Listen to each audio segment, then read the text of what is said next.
green. Are you an ultimate Eagles football fan? Well, you're in the right place.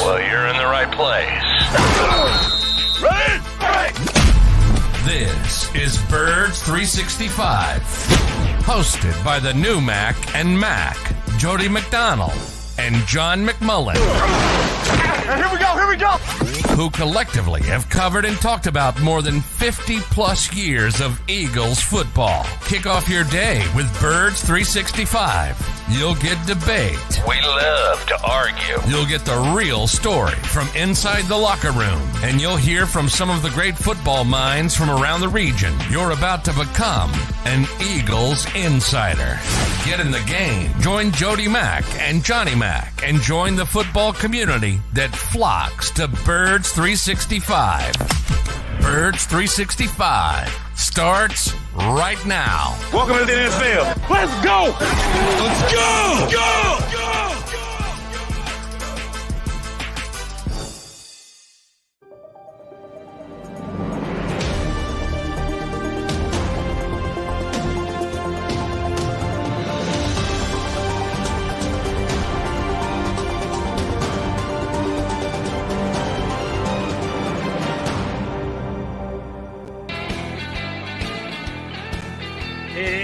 Football Friday here on Birds 365, the first in-season Football Friday. I guess we're not in season with the Eagles yet, but we're in season with the NFL because it got underway last night. We're going to talk about that, the Eagles and the Patriots. A lot to do over the next 2 hours with your Mac and Mac guys, McMullen and McDonald, even though Johnny Mac is going to exit stage left for hour number 2. Got to get over to South Philly, get some more info on the upcoming Eagles and Pats games. Nice to sit in front of the TV and watch football last night, right, Johnny Mac? Yeah, it was sloppy, but it's nice to get the game back. Kadarius Toney, oof. I mean, that was an embarrassing performance for Kadarius. You know, to the point you start to, is he shaving points out there, Jody? But I think it was a big win for Detroit from a confidence standpoint. I think they're a good team. They didn't play well either. I mean, I mentioned, I think yesterday on the show, I'd be disappointed in that team if they lost without Kansas City not having Chris Jones and Travis Kelce. Well, they should have lost if Kadarius Toney could catch simple passes, but they won. And I think that has a chance to sort of bolster their confidence because it's a young team that hasn't done it before. Right. They haven't won at a high level before, and I think they have an opportunity. I think they're going to win that division pretty easily. I think they're going to be a playoff team, and that helps them because if you beat a team with the reputation of the Chiefs on the road, I think that helps. Although the Eagles will never use the word, sorry about that, I'm going to use the word because I think it is part of it, there's a little luck involved in sports. And when you face off against the defending champions, and they're missing their second and third best player, that had nothing to do with you. You didn't do anything about that, Detroit Lions. No, they've got a contract negotiation ongoing, and you got a little injury right before the year starts for the best tight end in football. That's just good luck.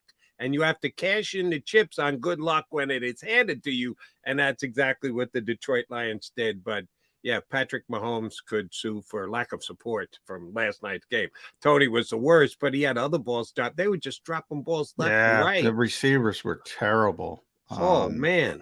Yeah, and it tells you, I mean, too many people boil it down to quarterback versus quarterback. I talk about it all the time. Well, that was Patrick Mahomes against Jared Goff. You need some help at some point, and this kind of stuff happens all the time. But yeah, they without Travis Kelce, they're a completely different team. We talked about their ability to handle, and I was surprised. I give them a lot of credit, the loss of Tyreek Hill, but you still had Kelce. Now, without either of them, oof. That's all you can say. It was not good. And those kinds of players matter, to say the least. And I know Eagles fans are probably wishing Kadarius Toney could have had that kind of game in the Super Bowl. You never know. I mean, that's just bad football. Now, maybe it's sloppy being week one. I mean, but that's a good player. Now, I hated that pick for the Giants at the time. I didn't think it was a very good draft pick, and it didn't work out for the Giants. But Yeah. He's got talent, and he was just terrible. There's, all you can do is turn the page on that.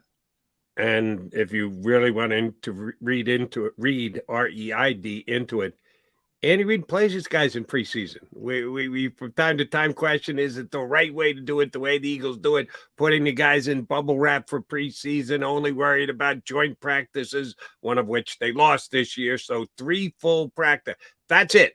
The Eagles base their entire preseason on 3 practices. Again, two against the same team. Pretty much, yeah. Yet, guess what? There's going to be some sloppiness in Foxborough as well.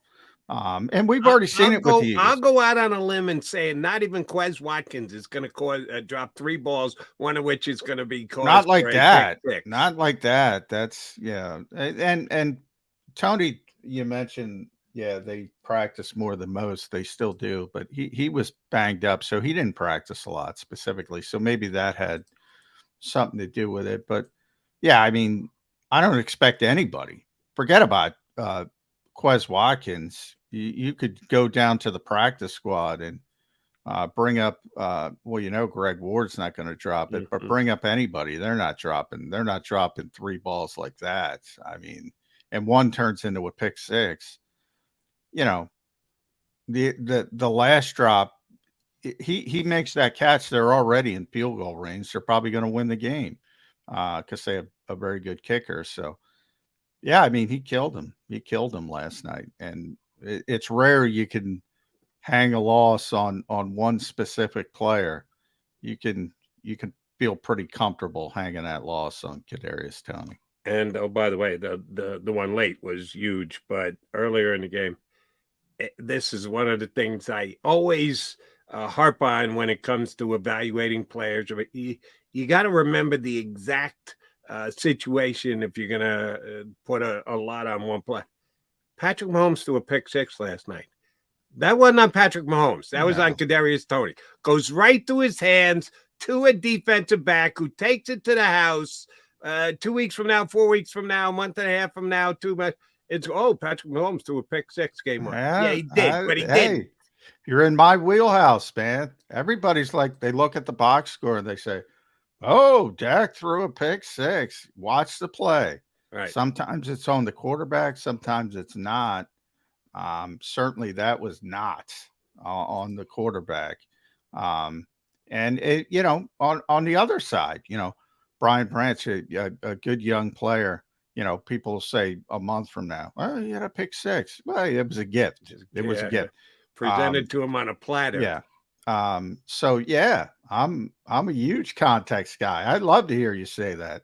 Yeah. Anybody who saw that knows it wasn't on Patrick Mahomes, but it's on his record. Right. And it will never change. And the other thing about last night, call it sloppy, call it what you want. And it doesn't matter now, but as we say, I was sitting here watching the game.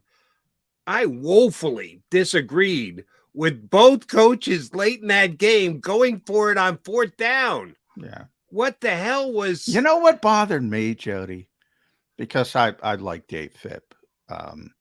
The early going for it backed up on the fake punt. Well, and the whole freaking broadcast, and I rarely listen to announcers, but I'm going to complain about the rare time I'm going to complain about announcers. They're saying, oh, what a decision by Dan Campbell. Now, he's the head coach. I get it. But come on, mention the special teams score. Come on. At some point in the 75th time, you're playing sycophant for Dan Campbell, who I like. Don't get me wrong. I think he's fun. I think he's honest. I like him as a motivator. But come on, that's Dave Bibb. Give him some credit. Give him some hat tip and acknowledgement. Right. Because, that's an issue for me in Philadelphia. He was a great special teams coordinator. He gets his team, and I got big questions about the special teams on this team. So I wish Dave would have got some love. Here, I agree with you. It is on the head coach, Because if it works, he's going to get the Oh majority. yeah, Not all, as you're pointing out last night, according to the announcers, it was all the credit. I'm with you. You got to mention the special teams coordinator. But if you get it wrong, it's going to be on the head coach too. You take that chance, you don't get it. Mahomes sticks in the end zone 2 plays later. What the hell is Dan Campbell thinking? Not what the hell play did Dave Phipp call? No, it is about the head coach, but the coordinator should be part of the conversation. You were right about that, and I thought that was nervy, and I did like it. But in the fourth quarter, you can't give the ball back to Mahomes there. You can't go for it on 4th down. You got to try and punt and pin him in at the 1 yard line. And oh, by the way, you don't get it. All he needs is a field goal. You go for the field goal. Now you're up. You at least got to make Mahomes score a touchdown. I thought that was a terrible decision by Campbell. And then Andy Reid gets the ball back 2 minutes ago, incomplete passes. He's a penalty. He's looking at 4th and 20. He's going to go for it. They jump offside, or the lineman comes up too early. That guy was jumping. 25, they gave him another chance to make the right call, and he still didn't. He still went for it. What was Reed thinking? You got all 3 timeouts left. You got to punt the ball. You got to try and pin him back. Then you let Mahomes, with not much time left, but some time left, try and pull off his magic if you can get a stop. That's the new NFL, man. That's from Detroit's perspective. You're trying to win the game. You got to, Patrick Mahomes is on the other side, and again, one play. If Kadarius Toney makes that catch, that was right after that. If he makes that catch, I think that was the second play after that. If he makes that catch, they're already in field goal range. They're going to lose the game. But I don't. They're trying to seize the moment, trying to win on the road against the reigning Super Bowl champions. And that's what they do. They're very aggressive, and that's their mentality, and that's sort of what they usually do. Now, Andy, that's not typical Andy way of doing stuff. All I can say is they know how Detroit plays. So, Ben Johnson's going to go for it on 4th down if they have to. They're going to come up with wrinkles and do some innovative stuff, and it's going to be very difficult. Remember, you only got to get 10 yards and 4 downs, so game's probably going to be over. And he's got Patrick Mahomes, and he took a shot, and by the way, he was almost there. He almost did it, but again, those receivers were so awful, all of them. I mean, to Toney first and foremost, but all of them. He almost if that's Justin Jefferson out there, they convert that. But they don't have Justin Jefferson out there. So I get it. But it's obviously a low percentage play. I mean, even with Patrick Mahomes. But if it were, the backup, if it were Chad Henne, who the heck is their backup now? Chad was banging the drum. I don't even know who their backup is. But, he's probably not going to do that, and he's probably going to play the percentages. But with Patrick, you take a shot. But here's the problem. He didn't have Justin Jefferson to put in that game, or A.J. Brown, or Devonta Smith. It was still going to be Kadarius Toney and Watson. And I did not think he was converting 4th and 25. I had an issue with both of them. And sure enough, they don't get on 4th and 25. Lions get 8 yards on the first 2 downs. Kansas use their timeouts, and they go Montgomery up the middle, just like blatantly up the middle. Why do I think Chris Jones would have made that stop? It just pointed to the fact that Kansas City was playing handicap. But I'm not. I'm getting too on. This is very rare for me. But again, they made David Montgomery out to be some kind of star. They better get the ball to Gibbs quickly, because that guy's got no explosion whatsoever. I think his longest run was 8 yards. Yeah, he's physical. He can move the pile 2 or 3 yards. And their offensive line is great. Detroit's offensive line they're right there, top 5 with the Eagles. It is a really good offensive line. But David Montgomery, he doesn't have much left. I thought that was a bad decision by Brad Holmes. Gibbs will be fine. It's a matter of how much traffic can you give him, and should you have taken him at 12 overall? But David Montgomery trading for Williams, I don't like that. And oh, by the way, here's the thing about Gibbs. And Gibbs showed some burst last night. He's got some serious speed. He also likes to play physical, and he's not that big. Yeah, I don't like that I have necessarily. concerns that he's going to have a somewhat of a shelf life in the NFL. He's an undersized guy who likes to drop his shoulder and just take on contact. If they're going to use him the way they used him last night, then you're probably going to be fine. If they do, like John is suggesting, make him the lead back and make Montgomery the change of pace when you need short yardage, pound it in the middle type guy, it'll probably be more effective, but you may end up putting Gibbs in some danger. I'm a little scared about his. That was a Jalen Reagor level performance by actually it was worse. I can't even say that. Jalen never played that poorly. Yeah, he never had 3 drops in one game that were, and each and every single one of them seemed to get more important than the next. All right, what did you learn yesterday over in South Philadelphia, John? What did I learn? Did I learn anything? Brian Johnson say anything that lent any light to what to expect against the Patriots come Sunday? Well, Michael Clay kind of, well, I guess he had to, not there was any doubt, said, well, you kind of know the non-confirmation confirmation. But it still left a door open to punt returner. And it was interesting because they were returning punts at practice, early in practice when we were allowed there. And the first guy to take a rep all by himself was Britton Covey. And I'm like, well, all right, Britton's going to be the punt returner. There's your 2 elevations, Aaron Cepas and Britton Covey. And then when the rest of the punt returners came, they give reps to Olamide Zaccheaus. Devontae takes reps in case they need a big punt return in a big situation, which they've done in the past and will do again.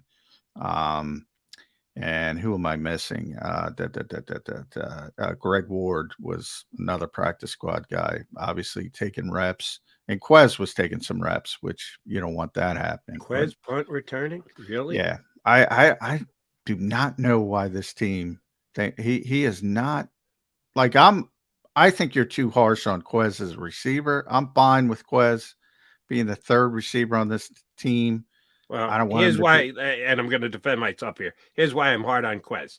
Quez had a bad year last year, plain and simple. Bad. Not Kadarius Toney bad, but pretty damn bad.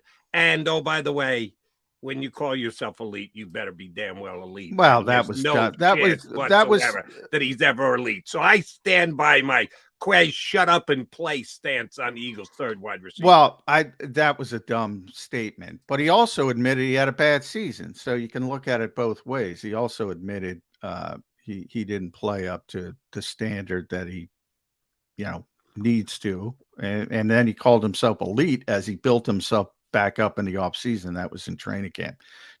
I can't criticize a guy for having competence, although that was a dumb statement. You don't say that. But anyway, bigger term. I'm not calling him on a cut but you set the bar. So guess what? I'm now going to hold you to that bar. If that's your bar factor to say that this is what you're going to do. Okay, now go ahead and do it. I'm going to be paying very close attention, Quez. Well, yeah. I mean, he's not going to reach that bar. We can both agree on that. But as far as, and not only punt returner, he's never returned a punt. As a kick returner, he returned kicks, and he was bad at it because, there's, first of all, there are 2 different positions. One, the kick returner, you need to be able to break that first tackle. You need some power. And then you got to get up to your long speed as quickly as possible if you get to the open field. Now he's got the second part of it, but when he gets tapped, he's going down. So he's not a good kick returner. Punt returner is different. You need the short area quickness. It's like a slot cornerback. You need to make the first guy miss in a different way, be shifty, and then get going. And he doesn't have that. Again, he's got the long speed, but he can't get there to get up to full RPMs.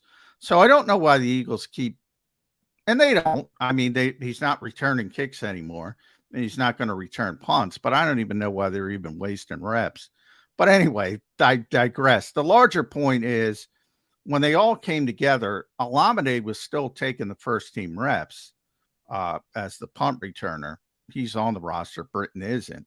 But I get in the locker room, and the indications are that Britton's going to be the guy. So there's still some uncertainty, at least a little bit, when it comes to punt returner. But I think at the end of the day, prediction wise, it's going to be Britton Covey. So those are going to be your two elevations, Aaron Sipas and Britton Covey. And the elevations are fine. That's within the rules. But somebody's got to sit. You got to cut this roster down. You and I went through it yesterday, and it ain't easy. That's a good thing that isn't easy. That means the Eagles have a good, deep roster. But some guys going to be disappointed when you're elevating guys from the practice squad. That means guys who made the 53 are all pumped up. They're Eagles. They don't have to worry about elevations. Oh, unless, of course, you're deactivated and someone from the practice squad is Well, activated. that's why, I don't want to pick on people, but there's certain guys, who are not going to be active, and probably number one on that list because of the depth of the position. And he's also, had a recent concussion is Moro Ajomo. Like Moro's he's not dressing. Yeah, and there's nothing wrong with that. He's a rookie 7th round pick. You have all this depth. I mean, yeah, it makes sense. And that's, redshirt them all year. That's one. Yeah. Yeah. But my point, they got to come up with, if you've got two elevations, 53 down to 46 is 7 plus 2 is 9. Moro Ajomo 1. You got to come up with 8 more guys, Johnny Mac. No, I understand what I'm trying to say. I'm trying to and then I hear somebody ask Moro, is he fired up for his first NFL game to be on the field? And I'm like, come on. I mean, come on.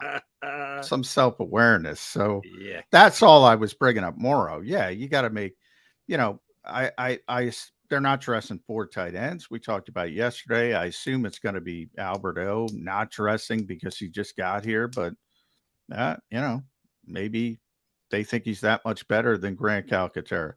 You got Tyler Steen versus Suo Pata on the offensive line. One of those guys is not going to dress. Kentavious Street versus Marlon T. I would think it's New England, so I think it's Street because you need the run defender, but who knows what the Eagles are thinking. The young corners, Goodrich and Ricks. I mean, yeah, they're not going to be core special teamers by all indications, so they're probably not going to dress. It's probably going to be a redshirt situation there. Yeah, and then running back is interesting because are you going to dress all 4? Because it looks like Boston's a kickoff returner. Right. So then you got to dress all 4. Is Penny, who could potentially see inactivity. You didn't put Ringo in to the mix of the young cornerbacks. And for me, he was the worst young quarterback, at least prepping for the season. Know his draft status, get that. Do you think he's going to be that good on special teams that they'll say, all right, we know we're risking if Bradbury goes down, if Slay goes down, we're putting an inexperienced guy who hasn't shown he's ready to play on the field from the line of scrimmage in the NFL. You think they're ready to go there just because he might be a better special teams player than either Goodrich or Rich? I think they are. Is it the right decision? Yeah, he was the worst of the group of cornerbacks playing cornerback. He was even worse than Mekhi Gardner on the practice squad.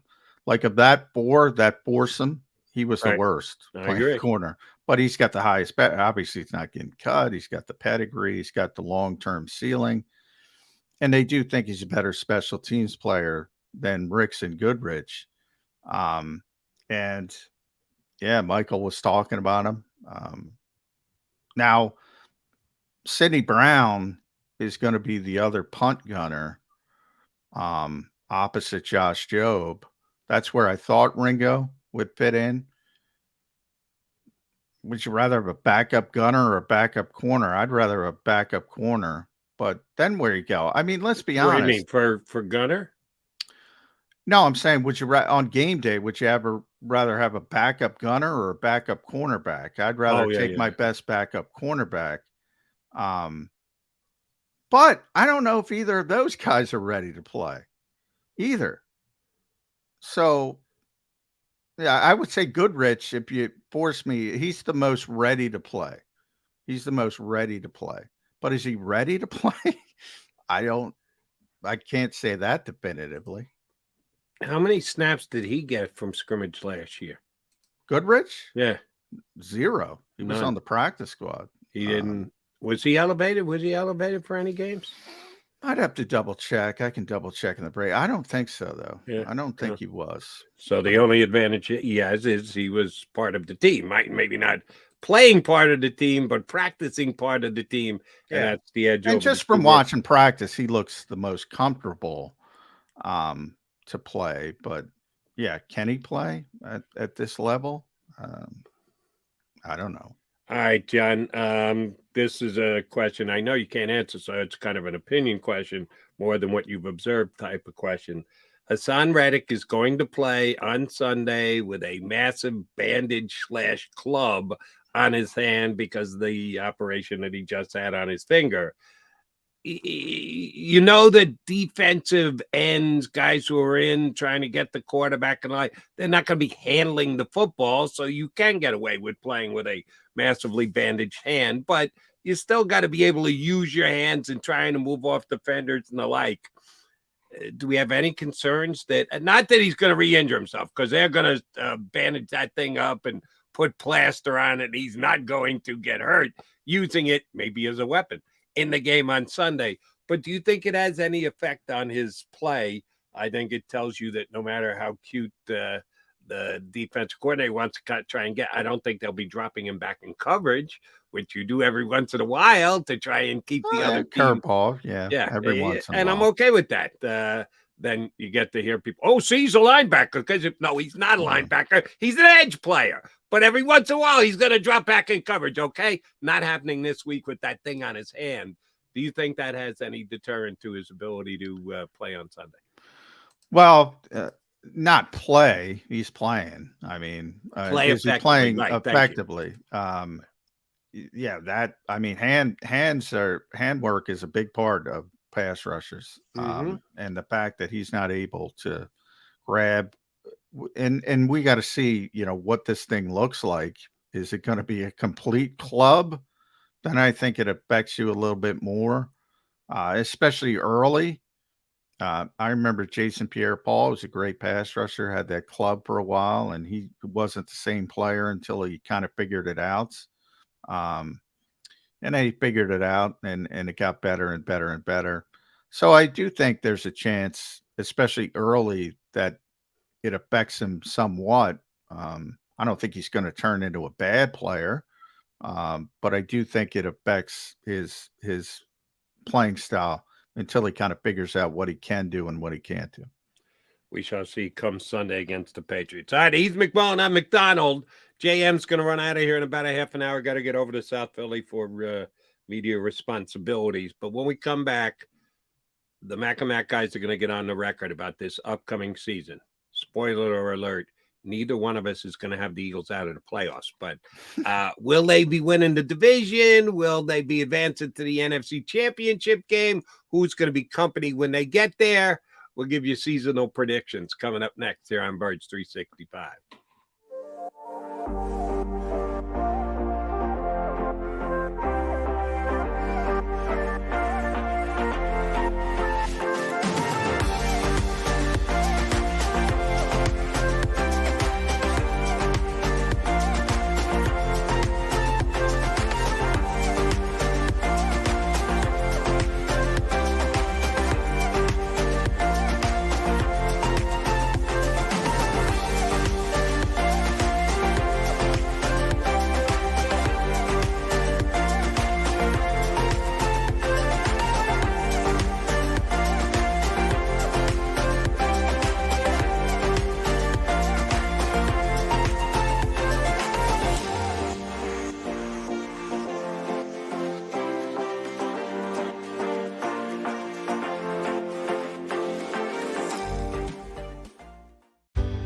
Go passionately. Go fearlessly. Go confidently. Go Birds! Go confidently towards your goals with First Trust, Philly's hometown bank for nearly 90 years and the official bank of the Philadelphia Eagles. We're focused on getting you over the goal line. So go with conviction, go with trust, Go Birds! and go forward with us by your side. First Trust Bank, the official bank of Philadelphia dreams. Oh, and go Birds.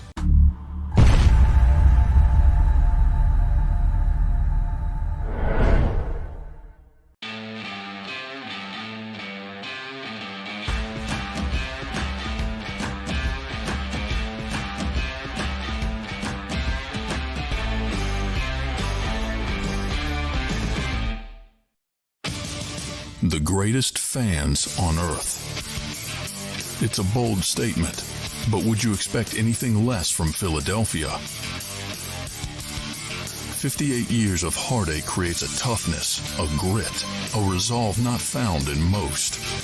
Sure, our prayers were answered, but now that we've had a taste, we're looking for more. Pondley Hockey, official partner of the Philadelphia Eagles. Go to get your game on. Go for the beers. Go for the cheers. Go for the hit and the hits. Go for the stakes and the stakes. Go to get your parlay on. Go to get your party on. Go for the scene. Go for the screens. Go for the gallery. Go for the win. Go to Ocean. Visit theoceanac.com to plan your visit. EAGLES, Eagles.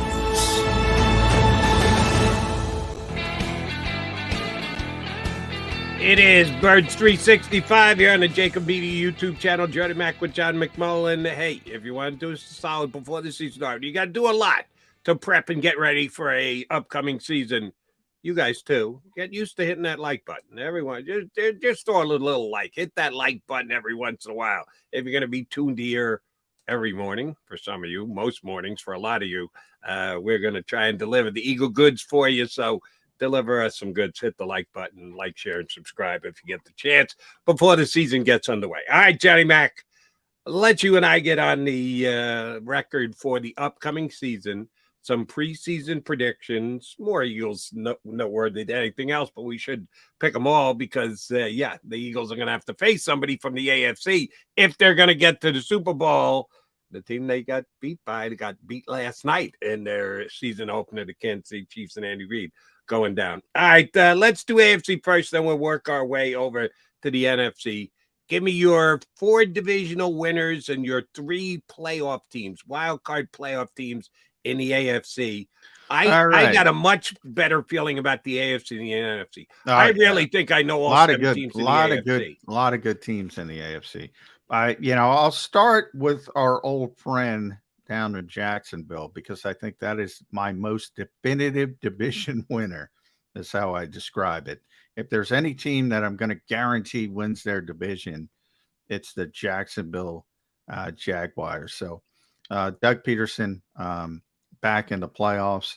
As far as the East, I'm all in on your club and a motivated Aaron Rodgers who wants to prove the Green Bay Packers wrong, and one of the greatest quarterbacks of all time. I think there's plenty left in the tank. I think that it's going to be a special season for the New York Football Jets. Jalen Hurts was once the highest paid player in the history of football. He's now 4th. Joe Burrow, the latest to take over the number 1 slot. He's great. I think Cincinnati is going to win the North. Overreaction, right? First game. But it's not an overreaction to the first game. Even though I dislike Brandon Staley, I keep going down the Chargers route because I'm such a big Justin Herbert fan. If the Chiefs play this game with Chris Jones and he sits out 8 games, which is his plan, or the 8th game he's got to come back, I forget if it's 8 or 9. I don't think they're winning that division. I think they're winning. They'll be a wild card. but I don't think they're winning if they play 8 games without Chris Jones. So I'm betting that's the case. He's proven he's going to sit out. He said he's going to sit out until he has to get that year towards free agency. If he's not there for essentially half the season, they're not winning that division. I'll go with the Chargers. And then wild cards, Chiefs are one of the wild cards. Buffalo and Baltimore would be and that is a very deep group of teams, I would add. I'll start in the East. Even though I'm a Jet guy and thinking that they could be back in the Super Bowl for the first time in 50 years, I wouldn't be surprised if the Bills end up winning that division. Doesn't mean that the team can't advance come playoff time. And oh, by the way, week 1, Monday night, after the Eagles and the Patriots done on Sunday, Monday Night Football, you got both New York teams in the night action. Sunday night, Cowboys, Giants. Monday night, Jets, Bills. Jets at home. If they want to win the division, they got to win the opener. And they might. I'm not going to get that nervy right off the bat. I'll give the Bills the division, maybe even in a tiebreaker. Jets make the playoffs as a wild card. I, too, have the Bengals, same as you. Ravens making it as a wild card.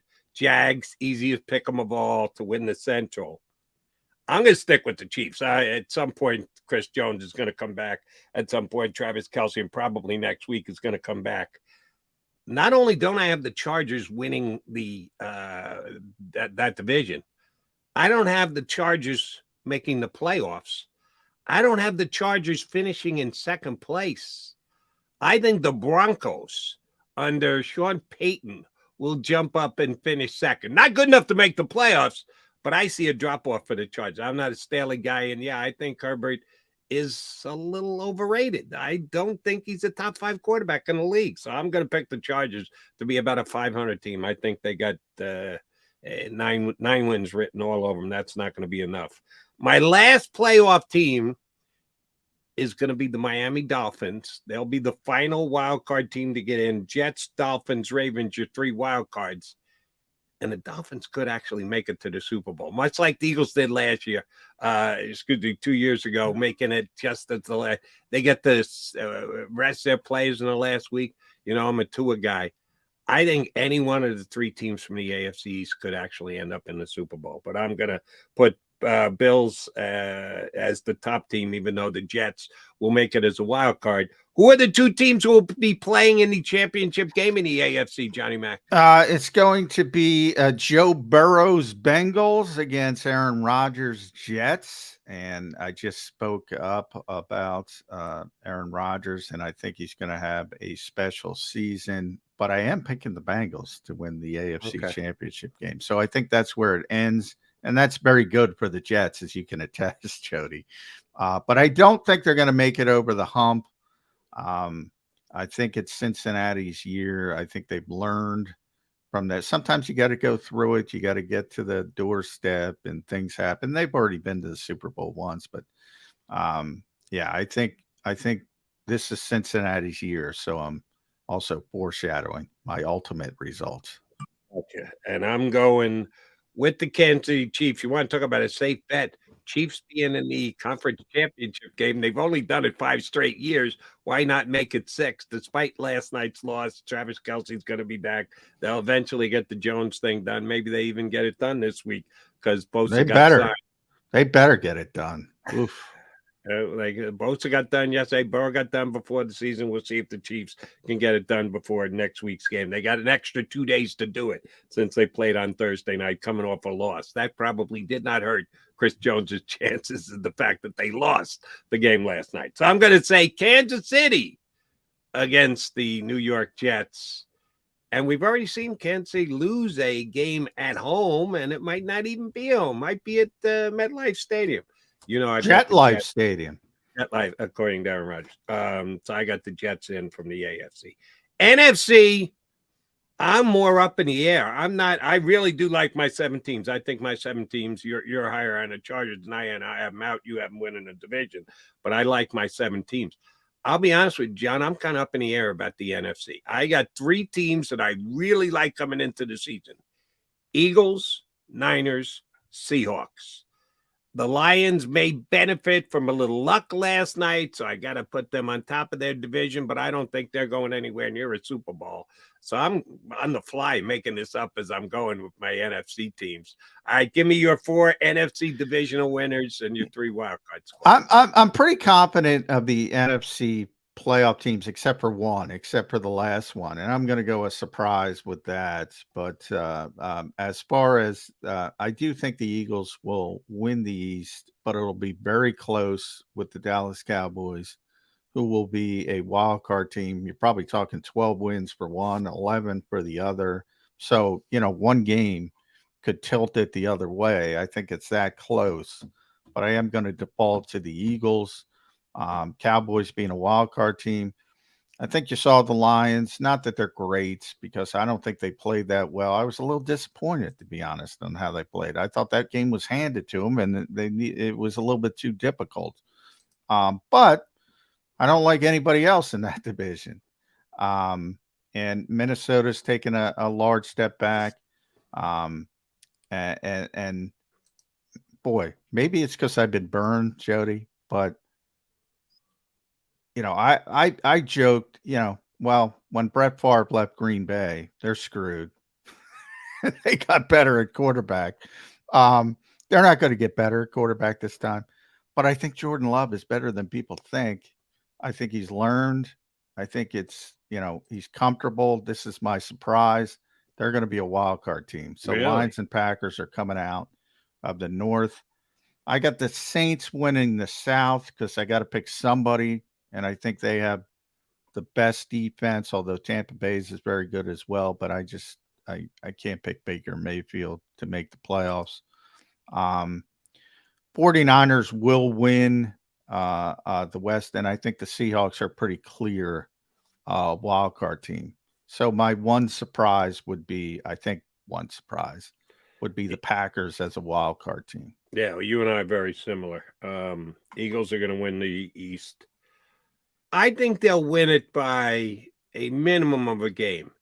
And if you said, Jody, it's either going to be a tiebreaker or 2, I would go more to 2 than I would a tiebreaker. I don't think the Cowboys can win as many games as the Eagles can. But I think the Cowboys will make it as a wild card team, not necessarily the top-ranked wild card team, but a wild card team. Lions will win that Central. I'm a Justin Fields guy. He's going to keep your Packers from making the playoffs. I don't have quite enough nerve to pick them as a wild card team. I think they're going to finish second in that division. I think they go by the Vikings and your Packers. See, here's the problem with Jordan Love. I think Jordan Love could get hurt. You're sitting on that sideline for a couple of years. You start taking a pounding. Yeah, that and the Packers. Believe me, I know it's a shot in the dark, but I just it's like more it. about the respect of the organization than anything else. But I do think he's more just from seeing, and we know what preseason means, but just from seeing him a little bit in preseason, he looks more advanced than people give him credit for. And I think, maybe sitting and learning helped him. But yeah, it's a shot in the dark. It's nervy. I like the nerve of it. I'm just not sure you're going to be able to cash those chips. Saints will win the South, although I think the Falcons have a chance to be above 500. And above 500, if you're 9-8, that's got you in the mix going into Week 18. Yeah, that could win you. I don't like the way they build that team. You know that. I just don't like their organizational philosophy. I don't think they do it right. Maybe I'm biased because I watch how the Eagles build their team. I just don't like it. I don't like how they build their team. There's no foundation to it. It's all sizzle. Where's the steak? I think they're okay. I think getting a safety from Cincinnati was a smart move. They needed a guy like him. Desmond Ridder is, he's not bad. He's not great. Is he good? I don't even know if he's good. But if he's not, then they'll go another direction next year. But that's a bad. I think both the Panthers and the Bucs are going to be bad. So you take advantage of them. You win at least 3 out of those 4 games if you're the Falcons. get a split against the Saints. Before you know it, you look up, you're 8-8 going into week number 18. So 17, 18, whatever. So they'll be in the mix. I'm not going to pick them to make the playoffs. 49ers win the division. Seahawks win a wild card.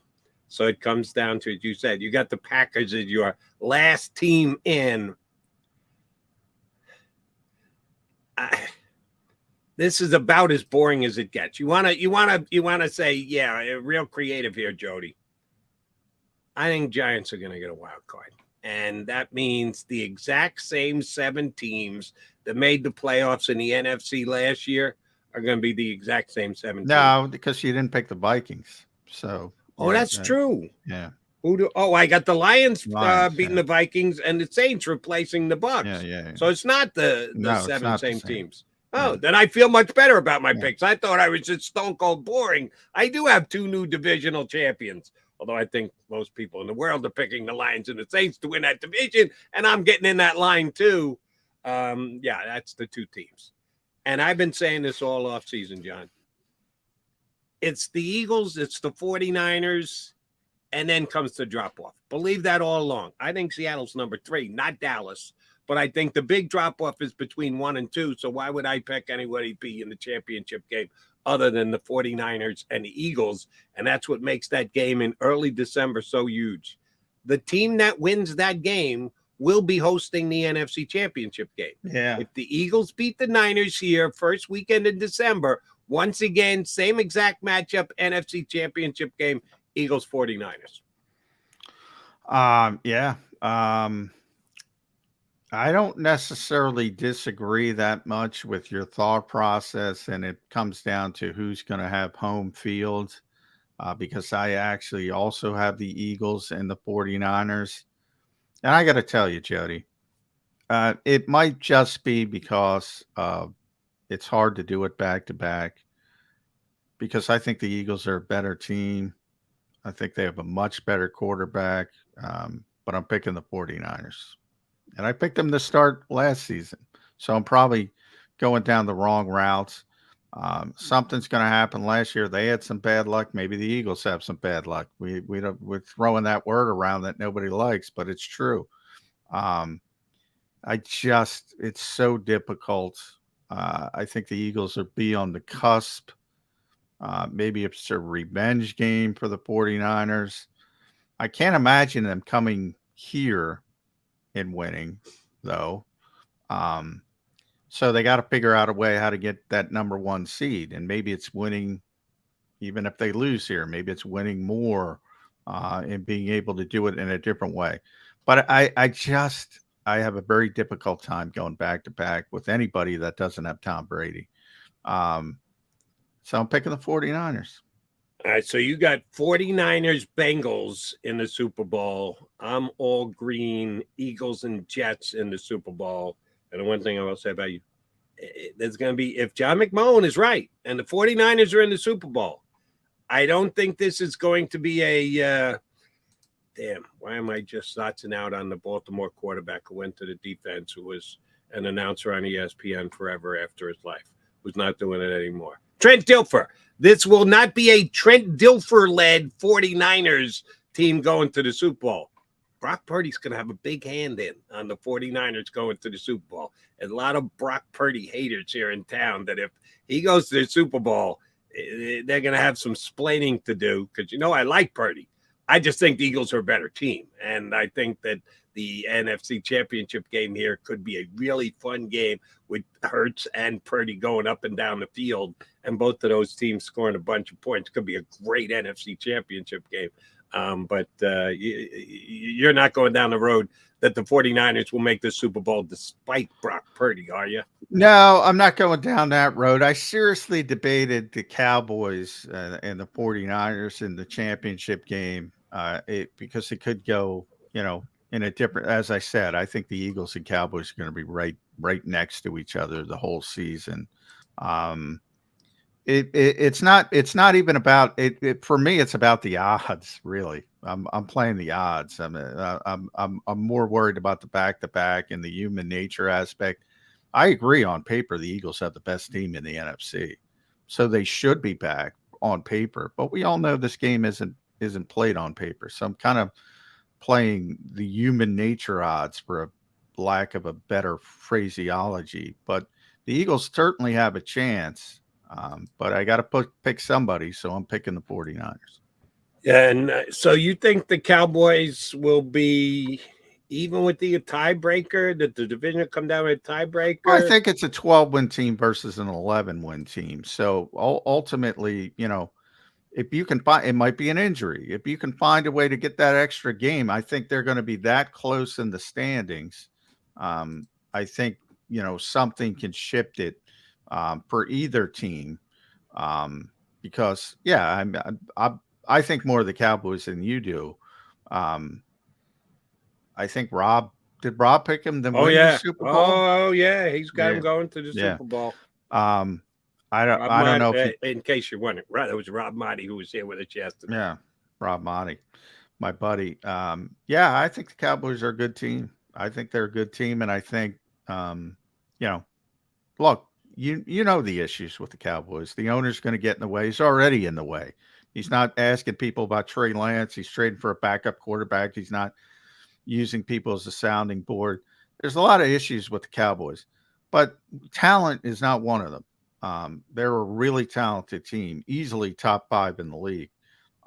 So from that perspective, they're going to be involved, and I think they're going to be very close to the Eagles. And if the right injury happens at the wrong time for either team, it could affect the race. Yeah, I don't think they're a top 5 team talent-wise in the league. I think there are 5 teams in the AFC that are more talented than the Cowboys, and 2 teams in the NFC that are more talented than the Cowboys. So that pushes them down. Let me ask you one Cowboy question before we let you on. I see Mark Farr set up, ready to jump in. Hour number 2. Were you in Minnesota when Mike McCarthy was calling plays for the Green Bay Packers, when he was the head coach who was actually calling plays for Green Bay, or were you here in Philadelphia already? No, I was there. Yeah, Mike was a good coach. No. I didn't ask you about his coaching. I asked about his play calling. Was Mike McCarthy a good play caller in your estimation? You had those games, matchups, Vikings against the Packers. Did the Vikings give respect, have some fear of Mike McCarthy? God, but I mean, it's kind of hard because the fear was Aaron Rodgers. That's what I'm trying to get to here, Johnny Mac. Which was it? Was it Aaron Rodgers or was it Mike McCarthy play call? And I get it. The quarterback's got to he's got to perform. But was Aaron Rodgers that good that anybody could have called plays for him, or is McCarthy and he in a good spot in a place? And do you think his play calling helped Aaron Rodgers become what he became? I think he helped Aaron Rodgers become what he became. Then when he became what he became, if that makes sense, he got the hell out of the way, like a smart coach will do. I always, one of my biggest criticisms of Chip Kelly is that Chip would never want a quarterback like Peyton Manning or Tom Brady at the time. I remember writing. He wanted, hey, run what I say, run what I do, run the RPO. Like he wouldn't want somebody orchestrating things from the line of scrimmage. So I think Mike McCarthy helped develop Aaron Rodgers. And then when he developed, he got the hell out of the way. And I think that's what you should do when you have a quarterback like that. And I think that's what Nathaniel Hackett does. And I think that's what Matt LaFleur did. All right, so let me ask you this question.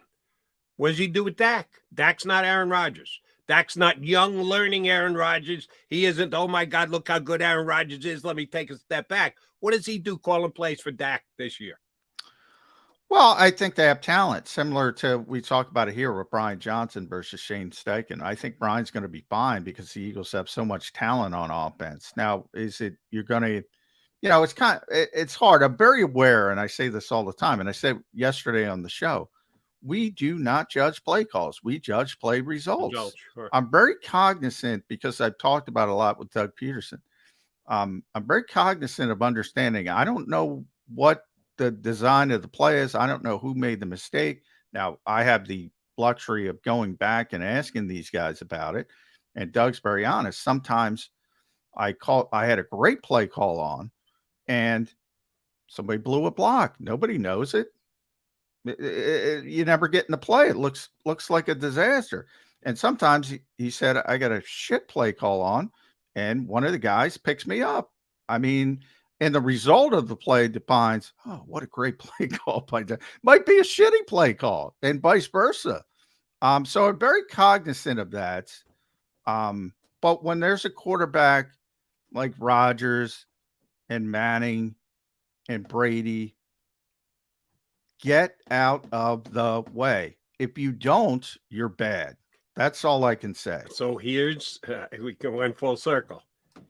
Is that good enough to get the hell out of the way? No, Okay. It's not that. That's good. why I don't have the Cowboys as a threat to the Eagles. No. Because I don't have faith that Mike McCarthy will elevate that. He will make Dak Prescott in what, his 8th year? About his 8th year? He's going to make Dak Prescott any better. I don't believe that. That's why I don't. No, I think Dak, one of the issues with Dak's a very good quarterback, but he had too many turnovers last year. Now his history, you mentioned, large sample size. His history is he doesn't turn the football over. So last year, I think, was an anomaly. I think it'll tighten up. And I haven't watched we just talked about with Kadarius Toney, and I know I got to run. Thanks, Mark Barzetta, again. You know, you got to watch every one. Are they all his fault? Well, I guarantee they're all not his fault.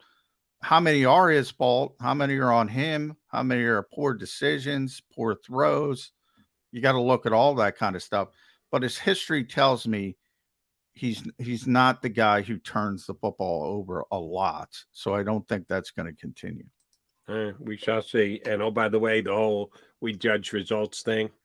If you're going to give a guy calling plays an out after the fact when a player doesn't come through, then Jonathan Gannon could have been right this week when he wrote off those 2 touchdowns in the Super Bowl. And not my fault. We had it designed correctly. Somebody just mentioned he threw a player under the bus. Well, the players make the plays for you, or the players don't make the plays for you. You're tied to the players and how they play on every single play. By the way, he told me early in the process, blown coverage, 0 blitz. One was his fault, one wasn't. That's what he said. The 0 blitz he made a mistake on. But fans want the blitz. He said he made a mistake with the 0 blitz. Now, the blown coverage, they were doing that. I said it all year, Jody. They did it better than any Fangio team. The communication on the back end. That's the most important thing of a Fangio defense. They blew the coverage. It's always about players first. Always about players first. Even a guy like Belichick this week, who the Eagles will be facing off against, you're as good as your player. You can only elevate him so much. And I don't know that he's got good enough talent. You got the Eagles winning on Sunday? I do. Similar. They're going to out-talent the Patriots. Very similar to last season, week 1 to Detroit. I think it's going to be more difficult than the fan base probably thinks because there's not a ton of talent, especially offensively right now in New England. But I think it's going to be more difficult than people think because of the environment. But they're just so much more gifted. I think they make a couple plays, they win the game. By the final score of, we got to get you on record. I haven't even done a final score, so I'm gonna say 27-23 Eagles. Okay, so right at the number. It's a 4-point number. It's is it? I didn't even know. Went up from 3.5 to 4. Not helping people. I say the Eagles win and cover. Last year they averaged 29.1 points per game. I'm going to round up and say they score 30. 30-20 Eagles over the Patriots. Nice. All right. Safe travels over there. Safe travels to New England, buddy. I guess you'll be with me here. Yeah, everybody's going to have to tune in Monday to find out what McMullen's travel plans are. It's all travel related. All travel related. We'll see. It's always good. See. All right. Mark Barzetta is going to join me coming back next hour. And Paul Domwich is going to join us coming up about 20 minutes here on Birds 365.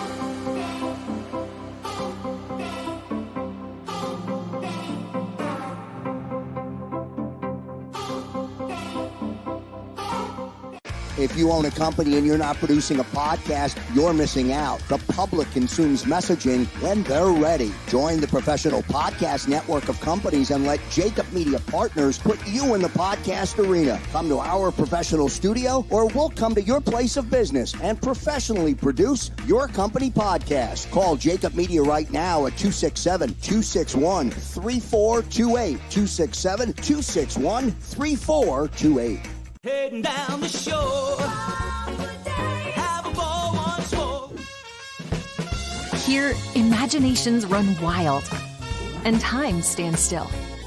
Because here, you can find the best of the Jersey Shore, all on one 5-mile island. So leave the old you behind and get lost in the woods. Wild, wild, wild wood days.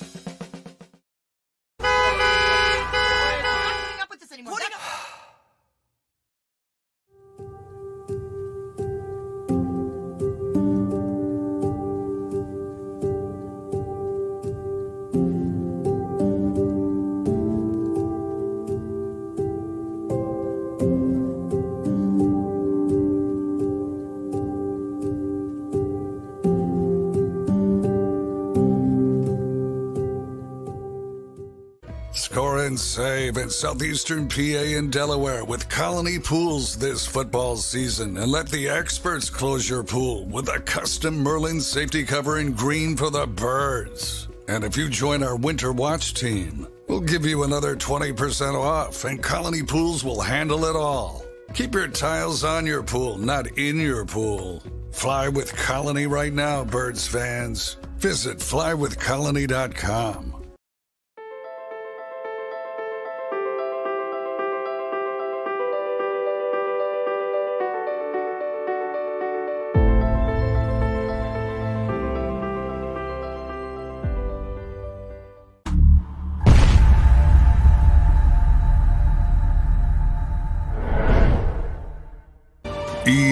EAGLES, Eagles.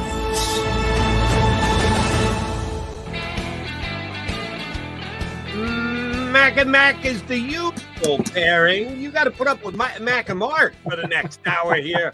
Mark Rosetta joins me. Johnny Mac's got to run over to South Philly, some media duties. We shall be doing it basically for the next hour, because I just got a text here. You want to hear this one, Farzetta? What do you got? From Paul Domwich. Today, can't do it. Got someplace to be at 10. Should have given me a heads up. I was told that he was going to be a regular contributor on the show on Fridays. He's going to be doing a stat pack for JAKIBSports.com. And we thought that Paul Domwich was going to join us. Apparently, he isn't. A little slippage in the communication from us today. So you and I, for the next couple hours, you watched Kansas City last night? Oh, boy, did I. You know what? As much fun as it would be to be like, why the hell didn't Andy Reid punt with 3 timeouts? You know, as much fun as that would be, and that did cross my mind, it's like, is it still fun for people to rag on Andy Reid? I mean, he's got 2 Super Bowls. At the end of this year, he's going to be the 4th winningest coach all time in NFL history. Like, it's fun to question his time management skills still after all these years, but the bottom line is it's worked out pretty well for him in Kansas City. Oh, you can do it if you want, and I did it in the first hour of today's show, going 4th and 25. Really? You're going to go for it on 4th and 20. Then you take a penalty, so they put you back 5 more yards, and they give you a chance to go, all right, never mind, we better punt and play some defense. And he still goes for it on 4th and 25. So, yeah, you can make fun of him. You second-guess him. You just can't, because you got a chip on your shoulder because he went and won 2 Super Bowls in Kansas City and couldn't get one done here in Philadelphia. The real has to be right, but you can make, even though he's a Hall of Fame coach, I expect the Eagles to beat a Hall of Fame coach on Sunday. How about you? I do. Oh, absolutely. I have this Eagles team winning on Sunday. Yeah, and I have them covering too. And I was a little nervous about John McMullen because he almost took my exact prediction. I won't say it just yet, but it was almost my exact prediction. But I know you, Jody, you and I have talked about it before. the Super Bowl hangover thing, the sputtering out of the gates thing, I just don't subscribe to it. I don't think that applies to this Philadelphia Eagles team because, most importantly, they're too talented. And right after that, they have the second most important thing. They're not going to be a rudderless ship. They are a team that has phenomenal leadership. And this morning on my show, I kind of went down memory lane for a second. And I was thinking, let's think of the last time the Eagles really had a dumpster fire where expectations were huge and it was a dumpster fire. And really, you got to go back to the last time they lost a Super Bowl. And they had all the expectations in the world, another year of TO, everything was going to be great. He fought back, battled back, playing that Super Bowl, was the best player on the field, and then everything hit the fan in that offseason leading up to the following season. And literally, you have the fight in Atlanta, and everything hits the fan. I don't think this Eagles team has it in them to have any type of ego battle. And I know there was a little one that, for whatever reason, tried to start up between A.J. Brown, Team Brown, or Team Devontae Smith, or who's the guy, And I love that the players just squash that. Like, dude, no one's even thinking of that. Like, stop. So I think this leadership is going to be the biggest difference between the team having a Super Bowl or teams that have Super Bowl hangovers and teams that don't have Super Bowl hangovers. And I think this Eagles team will not. Here's one of the questions. I've got questions about the Eagles. They're few and far between, but I do have a couple. Yeah, sure. And one of them was kind of hypothetical, I guess is a way you could describe it. Okay. They got lucky in that the most talented player in last year's draft dropped down to number 9. And they were able to call out his name because of issues that he had off the field down in Georgia. And then the overanalyzed pre-draft workout, couldn't quite finish all the drills because, he was kind of out of shape because he was worried about going to jail. So I understood the fact that he flashed and showed some stuff. He just wasn't as top conditioned as he was. All that adds up to him falling to number 9 in the draft and the Eagles being able to get maybe the most talented player in the draft. But we don't know if he's ever going to have those issues again. We've seen none of it. No evidence of it whatsoever this year. And again, we're kind of weighing on the reporters who are there day in and day out, what we hear, what is being said.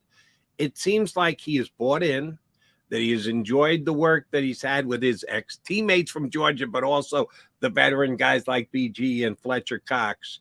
You got any concerns about the Eagles' defensive line? Rookie of the year. Some people, Peter King called him rookie of the year, defensive rookie of the year. Everything has been hunky-dory and copacetic. Should we still be on the lookout for something coming up to bite the Eagles in the butt?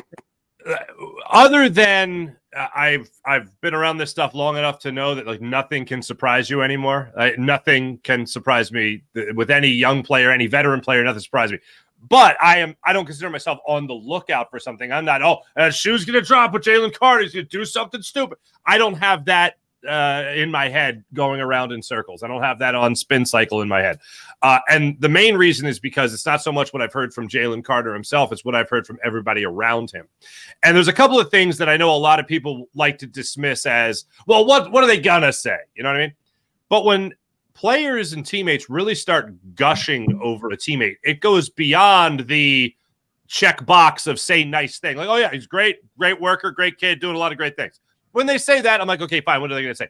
But when you hear guys like Jason Kelce and Lane Johnson, Landon Dickerson, and then you even hear a tight end like Dallas Goedert, a guy that's been around long enough as well. When you hear those guys talk about Jalen Carter and this work ethic that he has, dedication, love of the game, and then they talk about his physical attributes of speed, quickness, and strength, like what he has, and agility for a man that size.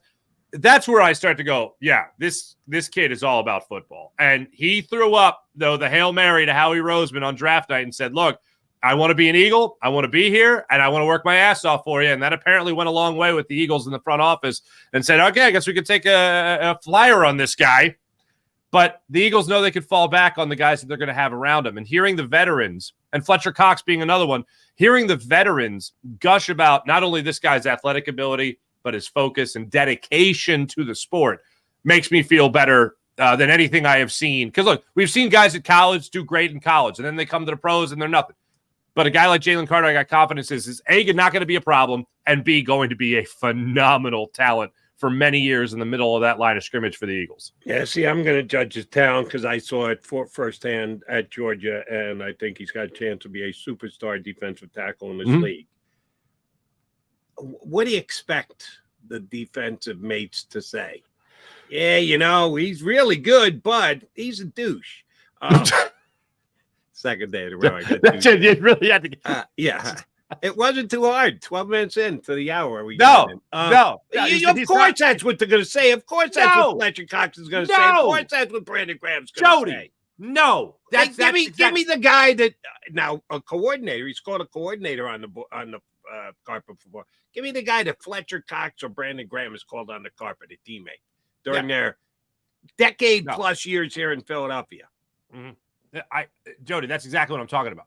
They're not going to say, this guy sucks, or that douche they drafted, they messed that up. No one's going to say that. So that's why I am saying you have to really listen to what they say. They're not these guys, if they don't like him, if these guys don't think he's going to do a great job, if they don't think he is worth the investment, they're not going to emote. They're not going to draw out their compliments and really go into depth about the work ethic and the dedication. Over the top in their compliments. Absolutely. If they didn't like the guy and they just wanted to be nice and they wanted to play the good teammate, right? They would just be like, oh yeah, this kid he's going to be a force. And that would be it. There wouldn't be this long story about how great and dedicated he is. They wouldn't oversell it. That's where I start. I start listening when they go beyond the normal of like, oh yeah, good. I can see why you drafted him. Glad he's on our team. When they get past the generic stuff and they start really talking about situations like Landon Dickerson did and Jason Kelsey did, where they tried to block him, or Fletcher Cox has talked about his strength there at the line of scrimmage, seeing him shove this very talented offensive line out of the way. When they get into more details like that, that's where I start listening. Because anybody's going to give a compliment. But when it comes to this particular instance, it goes beyond he's a really good kid, glad he's on our team. It goes beyond all the cliche stuff. And when they start getting more specific, that's where I start paying attention. Yeah, here's where I'm going to wait until I actually see it with my own two eyes on a Sunday in an Eagle uniform in the trenches. Sorry, Jason. Sorry, Lane. Sorry, Brandon Graham. Sorry, anybody who is a grizzled veteran whose opinion I usually put in high regard. Yeah, I got to see it for myself. Absolutely. I believe I'm going to see it because I've got my own evaluation of the player and how good he was on a collegiate level. And his first play in an Eagle uniform in preseason, just pushing the brown guy out of the way and chasing the quarterback out of the pocket. Yeah, I believe he's going to be good, but because I believe he's going to do it, I'm going to be able to see it, and Eagle fans are all going to be able to see it for themselves, not to have to take the word of Jason Kelsey that he's giving them fits in practice and the like. We will see it once they get on the field. What's fair? Let me just answer this real quick. What's fair? What's a fair assessment of Jalen Carter? If he is as good as Javon Hargrave in his first year, if he is a step above Javon Hargrave in his first year, what do you think is a fair expectation? That they don't miss Javon Hargrave at all? Like, what's the fair expectation? Here's a fair expectation. He will not get as many sacks as Javon Hargrave did. Javon Hargrave, grizzled veteran, one of the best pass rushing defensive tackles in the entire National Football League. He will absolutely be better at playing the run than Javon Hargrave was, because Javon Hargrave was just very good at it. He was a pass rushing defensive tackle. So I think the Eagles will be tougher to run against this year, which takes us to the next guy, Jordan Davis. This is one where John and I can never get on the same page, because John puts more emphasis on, he takes up 2 blocks. He makes everybody else better because his stats aren't great. Mm-hmm. And that's kind of you got to get into the weeds and evaluate not only the play on the coach's tape, but what the actual responsibility is of the player on any given down. I have a tough time evaluating Jordan Davis.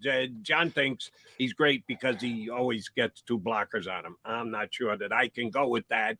And I do trust PFF to a point. I think they're good at evaluating talent. I appreciate their ranking system and their lists. Sometimes I'm in lockstep with them. Other times I'm going, yeah, you and I got to sit down together and watch this tape, because I'm not seeing the same thing you are.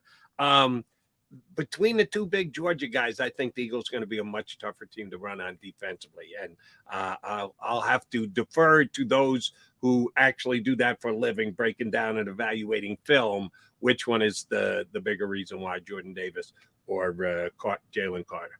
Yeah. I am really looking forward to seeing what Jordan Davis brings to the table in his sophomore season in the NFL. I think in the preseason, you saw him have a similar move. I mean, it wasn't a clean, get off when you talk about what you saw from Jalen Carter against the Ravens, but you saw a power move from Jordan Davis against the Jets last year, and that got everybody excited, myself included, where he was able to get through a double team from their offensive line. I need to see that more often. It's not just drawing a defender. It's what you do when you do draw that second defender, or excuse me, that second offensive player. I want to see what happens when he does get that double team on him and see how often he's able to get through that. And the other thing is he only played in 13 games last year. And so we didn't really get to see all of the Jordan Davis that we wanted to see. And then they get they get Ndamukong Suh, they get Linval Joseph, they obviously have Fletcher Cox, and I really wanted to see more, and they had Javon Hargrave, and I wanted to see more of what you could possibly get from Jordan Davis. So this year, it's not just about drawing that double team, which he did. John's not wrong. He did draw a lot of double teams. But I need to see what he does when he does draw that double team. How many times can he get through that for himself? How many times can he win that battle? And it's not going to be often. It is going to be difficult. These are guys that are professionals for a reason. But I want to see how many times he's able to win that one-on-two battle. And not just draw the defender, draw the offensive lineman, but also open up a spot for himself as well as a teammate. So that'll be the big test for me going into the second season of Jordan Davis. And I think with another year under his belt, I think he will be that guy. I think he will be him, as the kids like to say. And if it opens up Nakobe Dean being able to get to the ball untouched and be able to make tackles at the line of scrimmage, a yard or two down, not 8 yards down the line, then perfectly fine.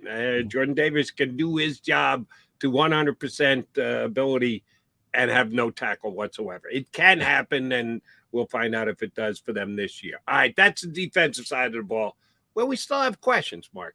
Nakobe Dean, one of them. Zach Cunningham, another. Everyone seems to love Reed Blankenship because he was unquestionably the best safety in the preseason this year.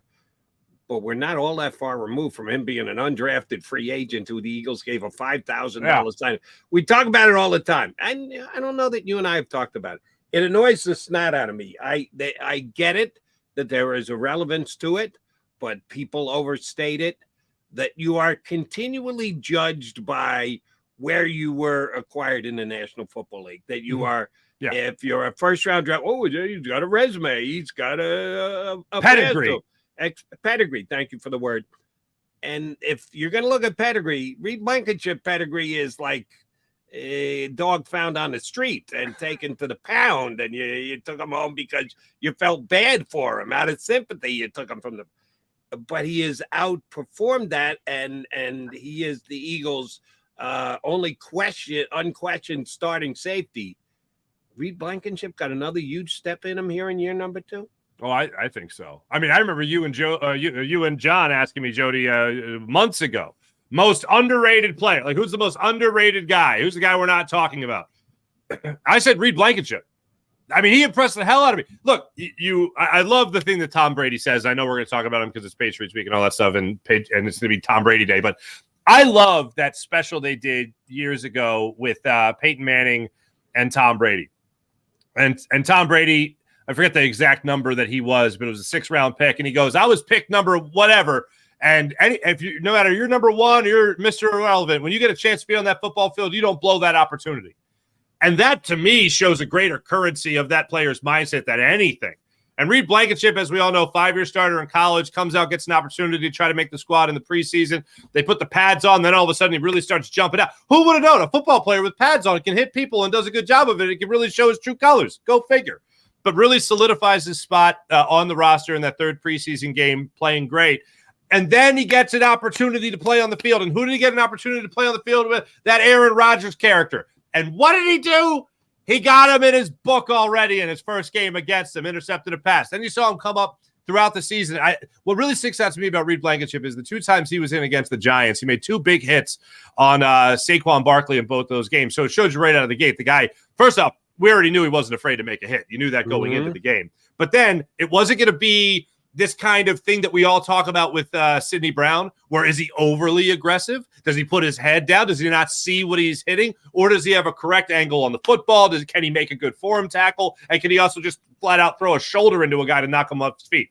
And he can do all those things. He doesn't over pursue. He's got a great head on his shoulders for as aggressive as he could be. If you could shake a little of Reed Blankenship off on Sidney Brown would be starting next to him. And hopefully that happens as the season goes on.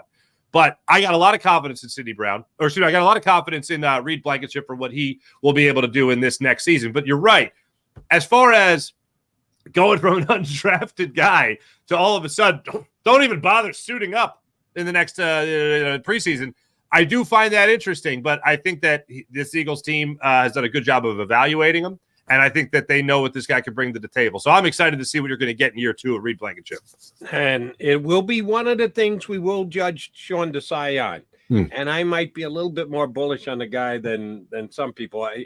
Well, let's put it this way. Nobody's down on Sean Desai because he's not Jonathan Gannon. No one feels that way. But I have kind of faith in this guy and think he's going to be a good DC.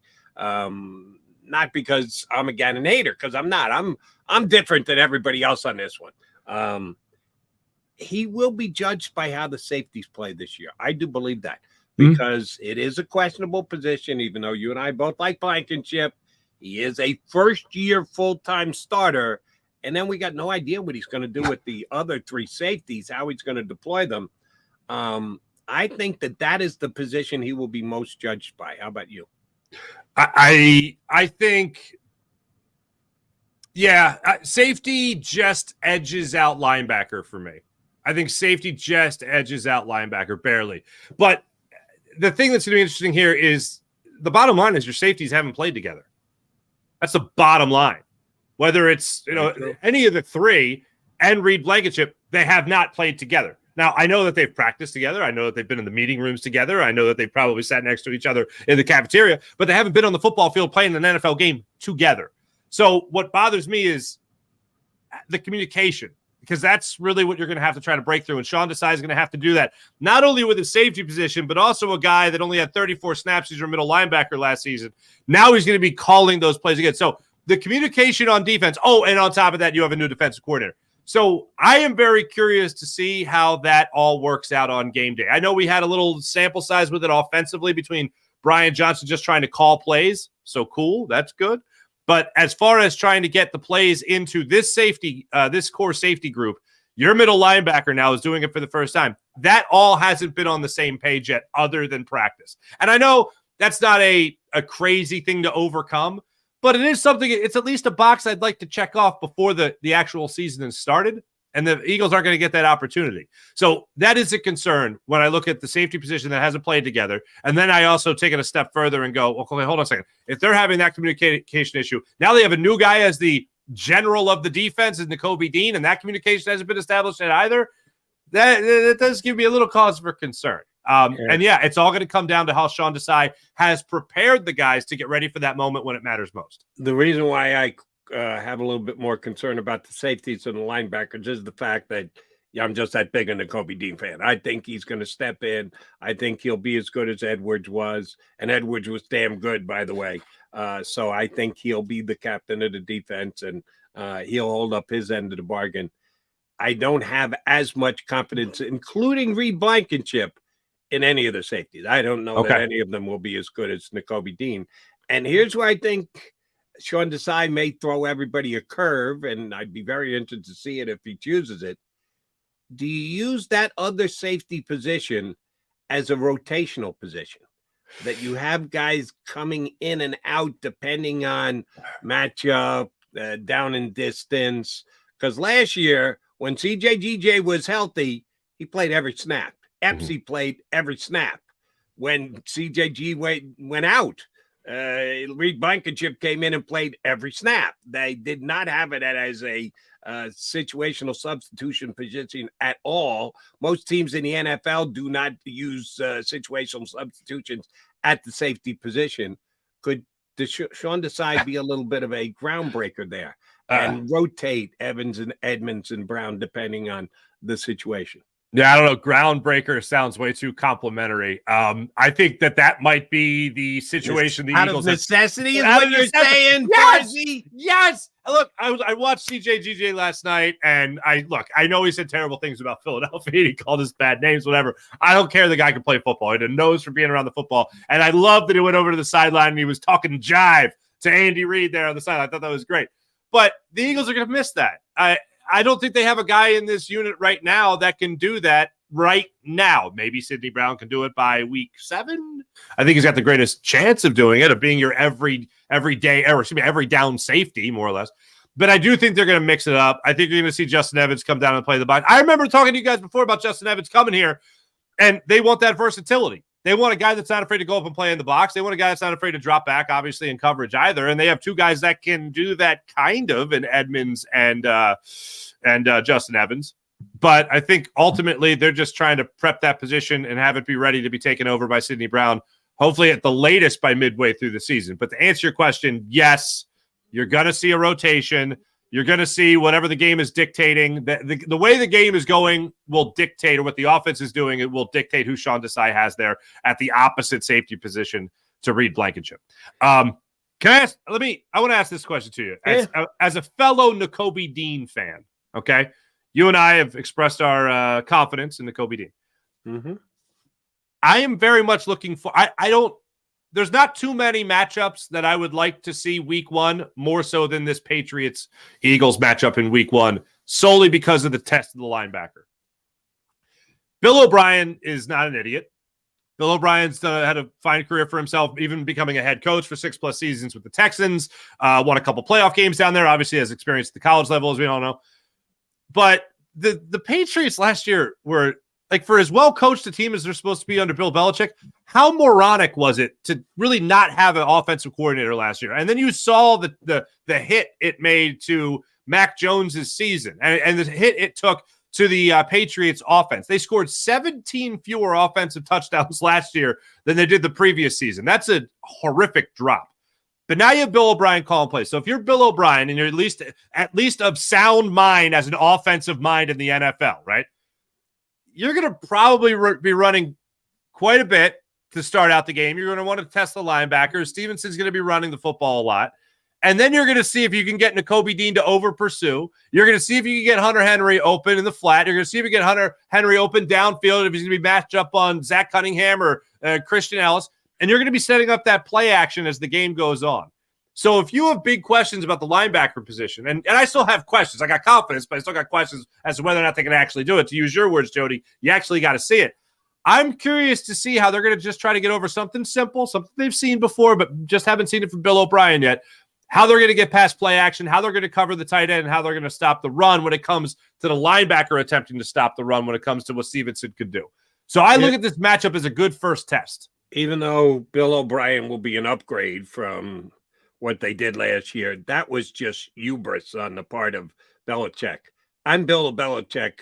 I'm smarter than you. I'll prove it to you by doing something that's out of left field. Oops, didn't work, Bill. You might be the greatest coach of all time, but it doesn't mean everything. You're not mighty. It's not everything you touch turns to gold. And I do like Bill O'Brien better. I just don't love the Patriots' talent level. On the offensive line, Mac Jones is good. Mac Jones is solid. He's, I would say, slightly above average quarterback. I don't love their wide receivers. I guarantee you that Bradbury doesn't hold Juju Smith-Schuster at any point in this game coming up on Sunday. I got a couple nice tight ends. I'm a Gesicki guy. I don't know why the Dolphins didn't retain him, but yeah, I like Gesicki too. Yeah. Who really is going to make the Eagles pay a massive price? Who's going to be the game breaker by the Patriots on offense on Sunday? I don't believe there is one. That's why I think they'll be able to keep the Patriots under 3 touchdowns. Well, but let's just put it like this.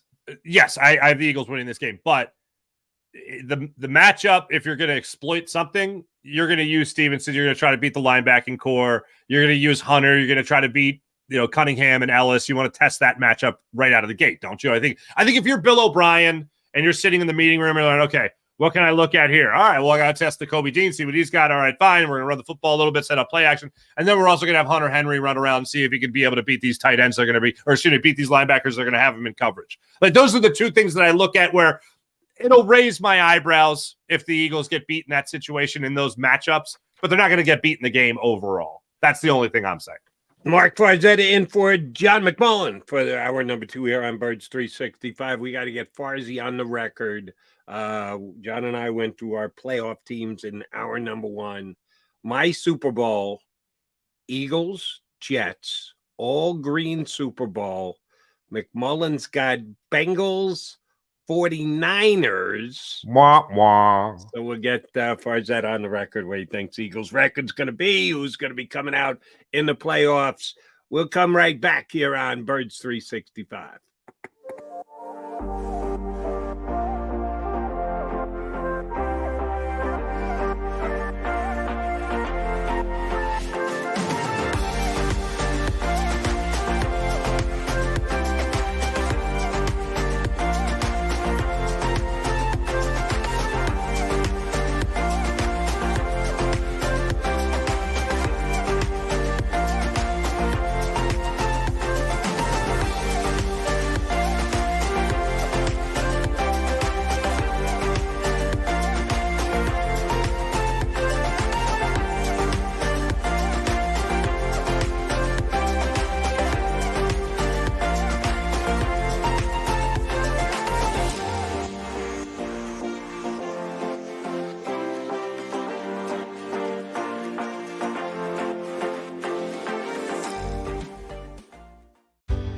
Go passionately.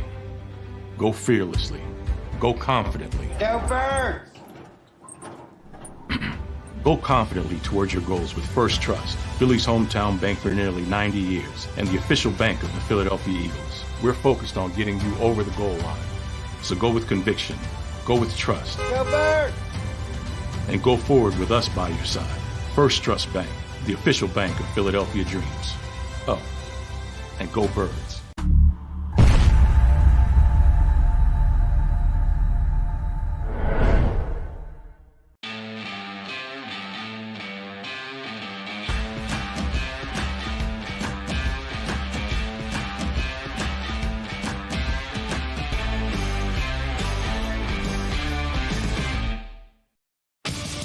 The greatest fans on earth. It's a bold statement, but would you expect anything less from Philadelphia?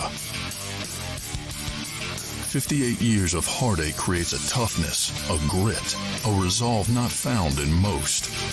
Sure, our prayers were answered, but now that we've had a taste, we're looking for more. Pondley Hockey, official partner of the Philadelphia Eagles. Go to get your game on. Go for the beers. Go for the cheers. Go for the hit and the hits. Go for the stakes and the stakes. Go to get your parlay on. Go to get your party on. Go for the scene. Go for the screens. Go for the gallery. Go for the win. Go to Ocean. Visit theoceanac.com to plan your visit. EAGLES, Eagles.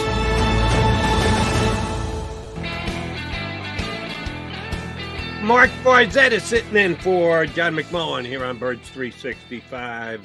Yeah, we're getting ready for the Eagles and the Patriots, but it's not just week 1. It's going to come on Sunday, and we'll be back here next week to talk about it.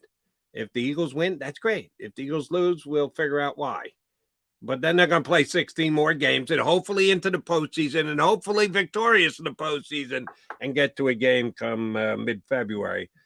I'm going to ask Mark Farzetta about how realistic that is in just a second.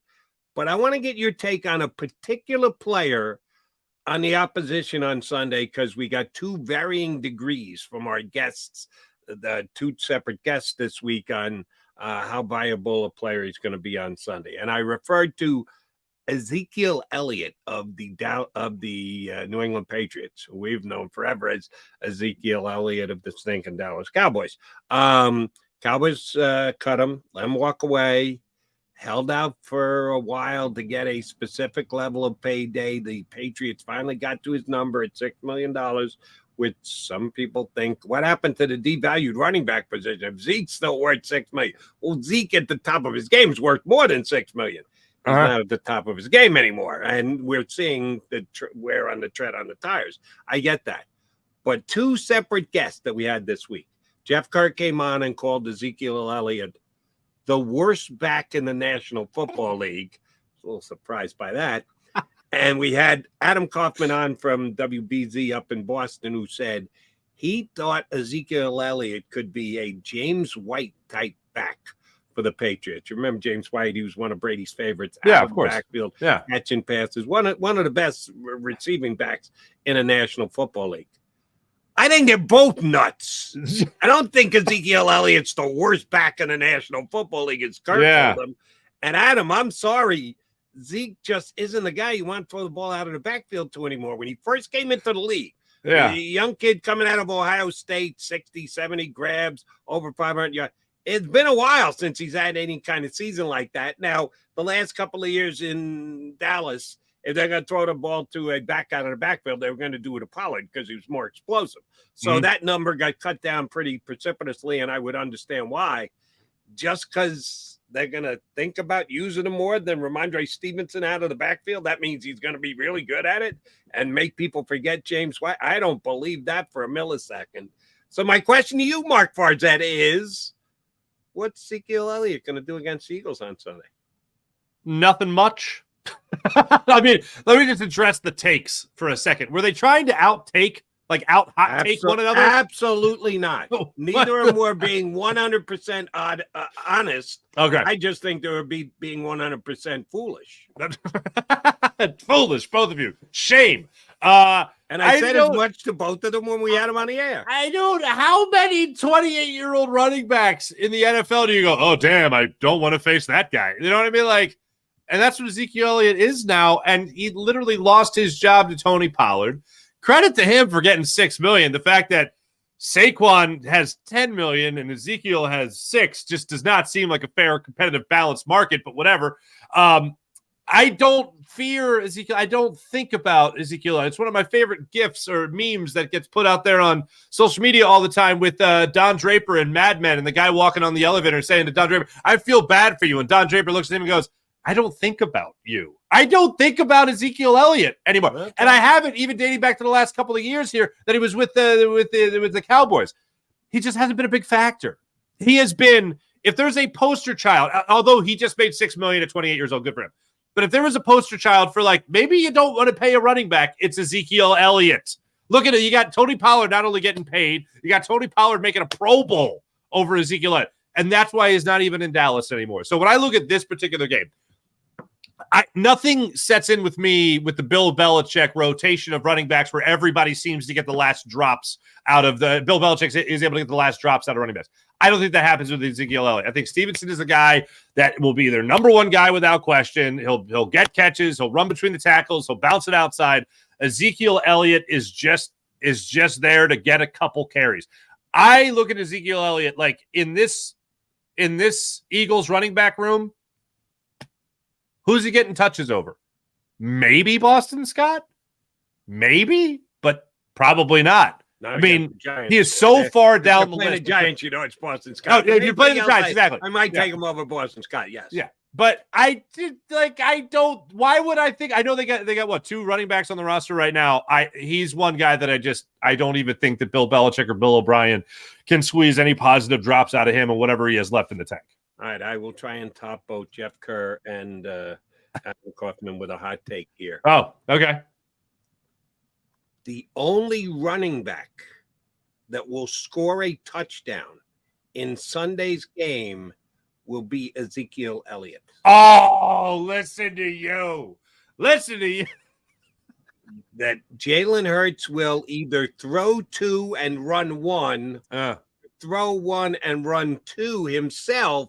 I don't necessarily believe maybe Swift catches, maybe Kenny Gainwell catches one of those 2 touchdown passes. Maybe they don't. I'd kind of lean toward Goddard, Smith, and A.J. Brown catching the touchdown passes. And the one thing that Elliott was good at still last year with the Cowboys was goal line. He has the ability to run through and over guys, and I think the Patriots will use him in that way. So I expect him to score a touchdown on Sunday. I'll definitely go with that one.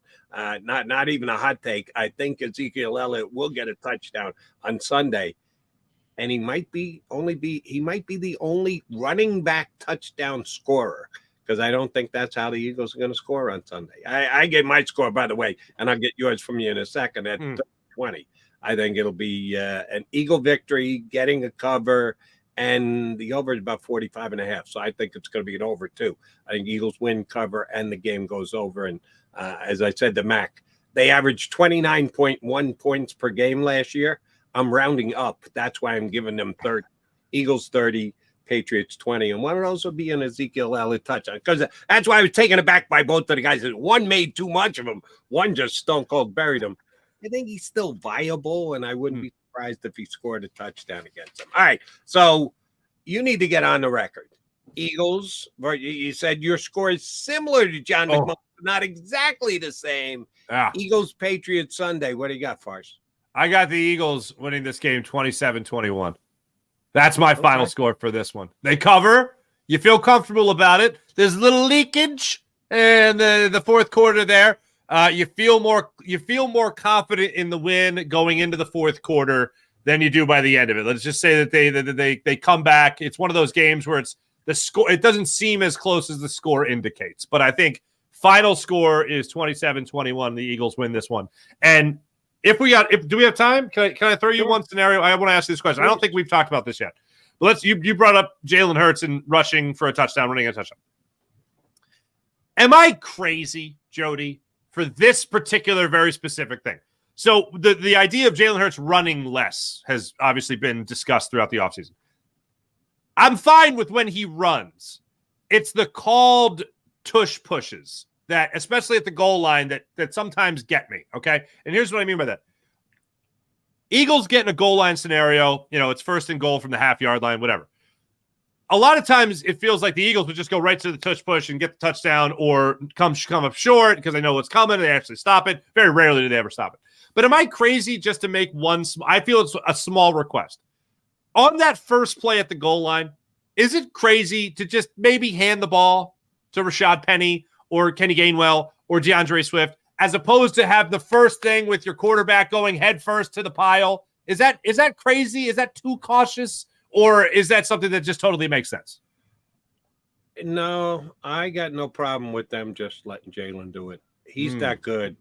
He is, which is why it's there for the second down. I think he is the strongest runner on this football team. You can have Rashad Penny. You can have Kenny Gainwell. You can have Swift. Yeah. And I like Boston Scott. I think he's a little tough guy. If I just want to say who's going to be able to move the defender with his physicality more than anyone else on the Eagles team, it's Jalen Hurts. Mm-hmm. So I'm trying to score a touchdown. I want my guy who can move the pile more than anybody else to be the guy to move the pile getting into the end zone. So, yeah, I'm good with Jalen Hurts doing it. Now, I hope they work. Now, the Eagles do little less is more, less practice.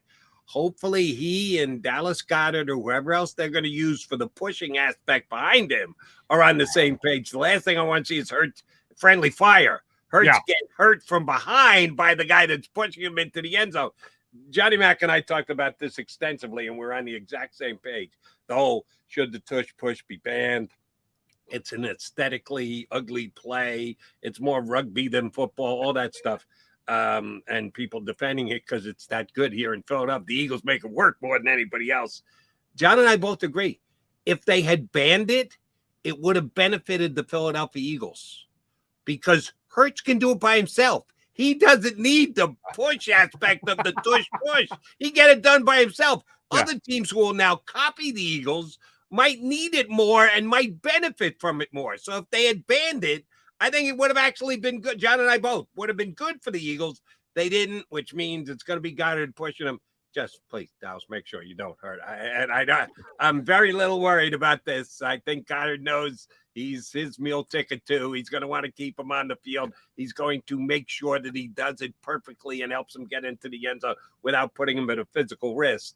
Yeah, no, I think he's going to do it. And here's one thing I take Sirianni at his word.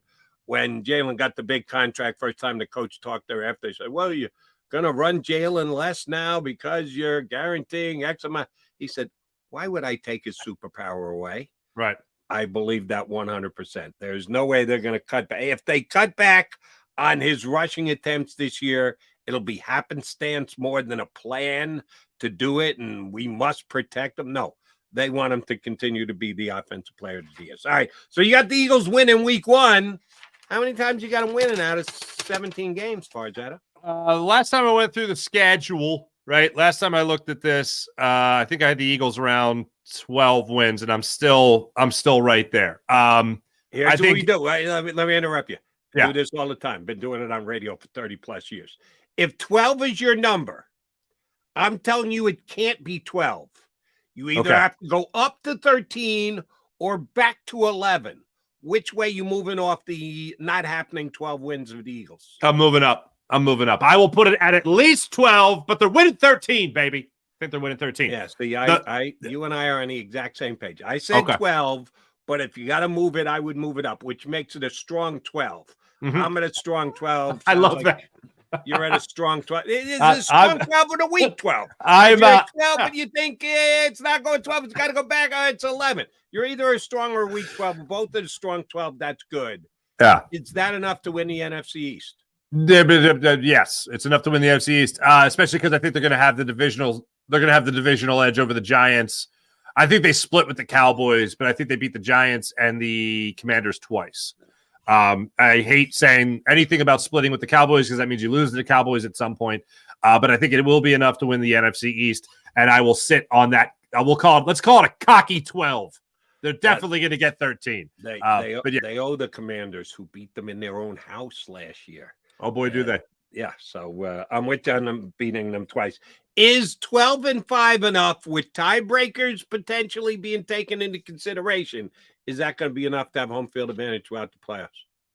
Yes. Well, throughout the playoffs, no, I don't think so. All right, well, then who's got the number 1 seed in the NFC?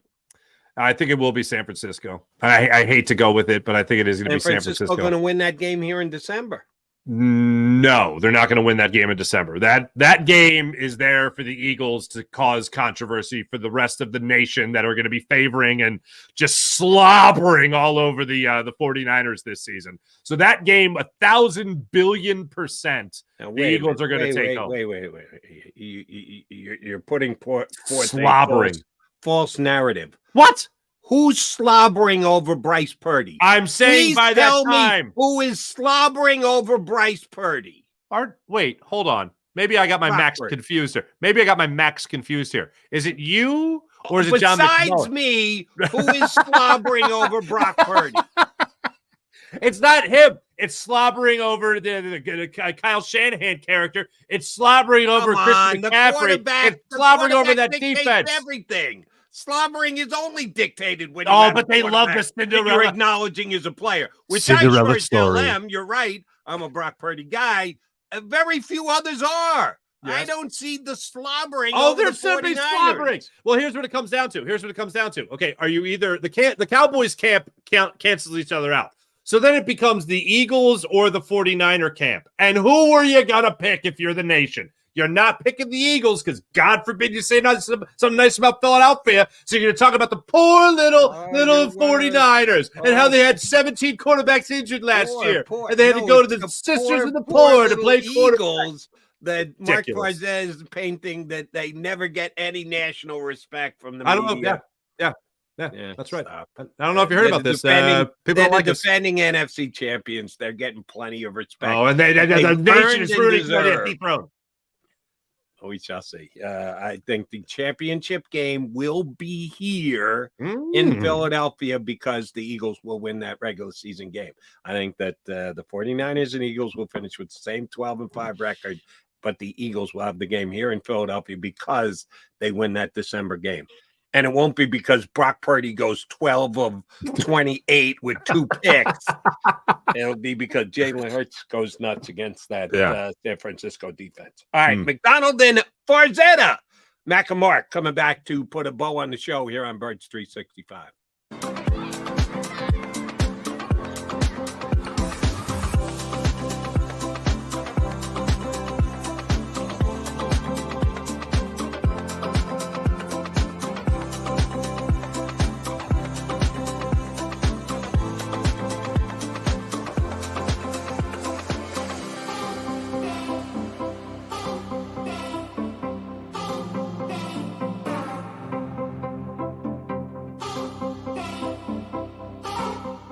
If you own a company and you're not producing a podcast, you're missing out. The public consumes messaging when they're ready. Join the professional podcast network of companies and let JAKIB Media Partners put you in the podcast arena. Come to our professional studio, or we'll come to your place of business and professionally produce your company podcast. Call JAKIB Media right now at 267-261-3428. 267-261-3428. Heading down the shore. Have a ball once more. Here, imaginations run wild and time stands still. Because here, you can find the best of the Jersey Shore, all on one 5-mile island. So leave the old you behind and get lost in the woods. Wild, wild, wild wood days.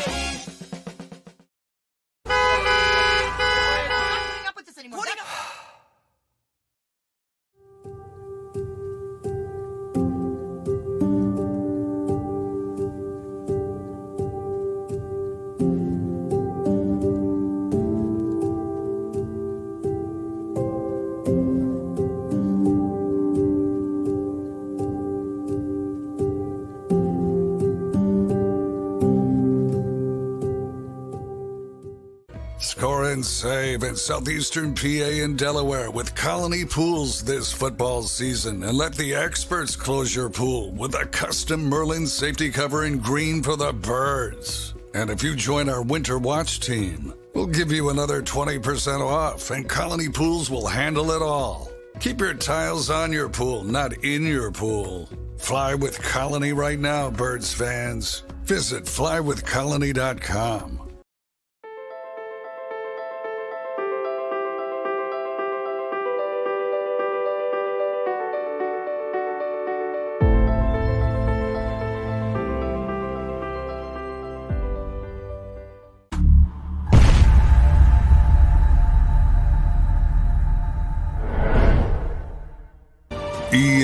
EAGLES, Eagles.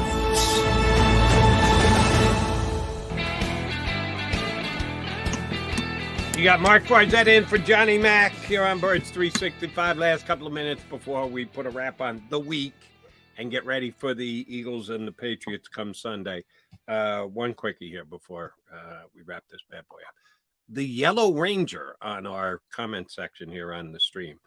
I don't know him. We got a bunch of guys who are on here every single day whose names I recognize. I don't know if I've ever seen the Yellow Ranger before, who said, Jody, Eagles are constantly getting disrespected. Yeah, Jody. I'm going to have to prove him wrong. Do you perchance know, Mark Farzetta, who Peter King predict to go to the Super Bowl out of the NFC? Peter King. And I might know him from... Okay. No, he predicted the Eagles. He said the Eagles are like the deepest team ever, and blah blah blah blah blah blah. Right. Yes, he one nice national Peter man. King / most respected NFL media person in the country. One man's opinion, but that's just predicted not only an Eagles make the Super Bowl, win the Super Bowl, Jalen Hurts wins the MVP while he's at it, and Jalen Carter wins Defensive Rookie of the Year. Oh, my God! How dare Peter King disrespect the Eagles like that? Picking them to win the Super Bowl, picking their player to get the MVP, picking their rookie to get the Defensive Rookie of the Year. What the fuck is wrong with you, Peter King? How can you do that to the Philadelphia? Stop it. Yellow Ranger and the rest of you, oh, poor ridden Philadelphia fan. We're always disrespected. You got to actually take account of what's being said. Jody. I know there have been times where Philadelphia's been disrespected, and you can have a little bit of a chip on your shoulder. But in this season, Mark, pick whichever one you want, Mark.